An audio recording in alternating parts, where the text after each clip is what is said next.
نیلم نواب، آپ دیکھ رہے ہیں پی کے نیوز۔ ناظرین، سب سے پہلے خبر شامل کریں گے۔ وفاقی وزیر داخلہ رانا ثناء اللہ کی مظفر آباد آمد۔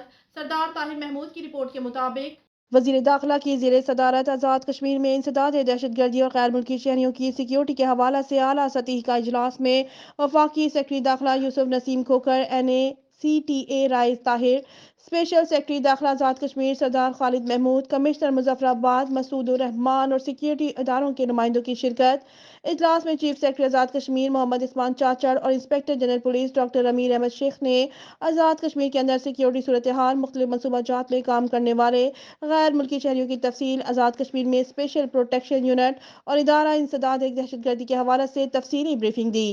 سیکیورٹی اور امن و امان کی صورتحال پر کوئی کمپرومائز نہیں کیا جائے گا۔ تمام منصوبہ جات جن میں غیر ملکی شہری کام کر رہے ہیں وہ 30 دن کے اندر فل پروف سیکیورٹی انتظامات کو یقینی بنائے۔ جاری منصوبہ جات میں 1% سیکیورٹی کے لیے مختص کرنے کے قانون پر عمل درآمد کیا جائے۔ وزیر خزانہ آزاد کشمیر میں SPO اور CTD کے ادارے قائم کیے جائیں تاکہ دہشت گردی کے خاتمہ کے لیے فوری طور پر آزاد کشمیر پولیس کو تیار کیا جا سکے۔